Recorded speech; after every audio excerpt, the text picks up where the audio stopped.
this parasha, but I want to share with you a beautiful idea. It's one of the craziest pieces you'll ever see in Ramban. On the holiday of Yom Kippur, we take one sayir and we bring it to who? To HaKadosh Baruch Hu. Then we take one sayir and we bring it La Azazel. La Azazel doesn't mean that we bring it to someone called Azazel. The Azazel is the name of the place. It's a place of very high cliffs. They push the sayir off the cliff, and the Gemara says that it wouldn't even get to the bottom before it was nitparek naaseh evarim ve'evarim. The Ramban writes explicitly, what are we doing? Why are we bringing this animal to the cliff? What is it? And he says, kaviyachol, we're bringing this to the sitra achara, to the other side, to the demons, yani, to the devil, right? To the side of tum'ah. Everyone goes nuts on Ramban. Since when did he become a fan of Avodah Zarah? Okay? But all the Sefarim bring this idea. So what does it mean that you're bringing Korban to them? You can't do that. Listen to the words of the Shem Yishmuel, one of my favorite Sefarim. The Shem Yishmuel writes, he says that what's happening here is not that you're bringing this as a Korban. Has v'shalom. The only person we believe in is HaKadosh Baruch Hu. The only being we believe in, Mechila, is HaKadosh Baruch Hu. We don't believe that anyone or anything has any power. No one, no thing. Only God. En od milvado means there's nothing but Him. Nothing. Only good. All the good that you have in your life comes from Him. Everything terrible, everything challenging that comes in you, to you or from you in your life is also from Him. You get a choice to deal with it, to figure it out. But everything is only Borei Olam. So what's going on over here? The Shem Yishmuel says something very deep. He says that when we go to the Sayir Azazel, we quote unquote bring him this Korban, right? There's no place where you bring a Korban like that. Normally you bring a Korban, so it has things that you do as a Korban. You slaughter the animal, you spread the blood. Where do you have a scenario where you just shove the animal off? It doesn't exist. There's no other service. It's not a service of Avodah Zarah. He says that what we illustrate is to the Sitra Achara, to the world of Tum'ah. We say to the world of Tum'ah, you eat from our hand. The only existence you have is because we feed you.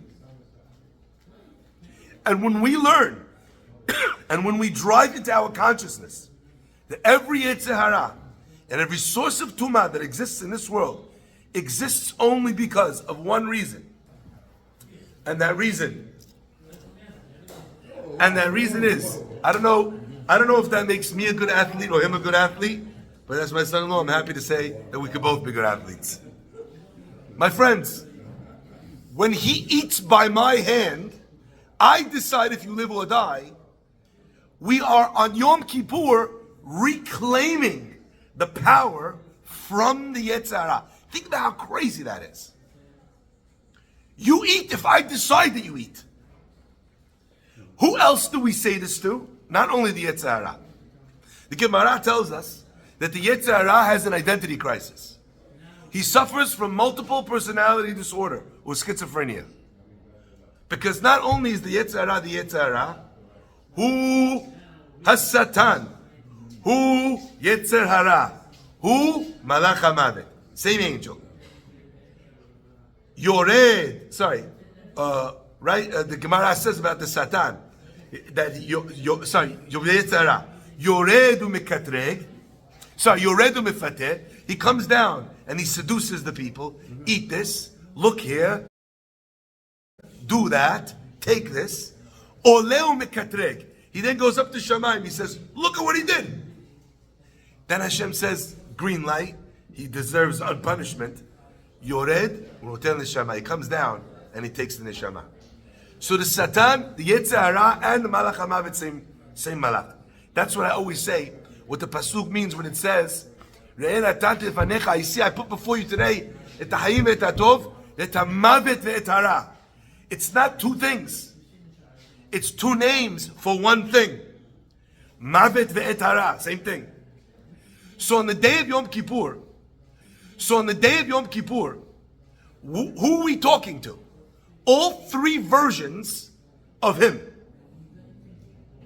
We're saying to HaKadosh Baruch Hu, that Malach HaMavet, he's under our control.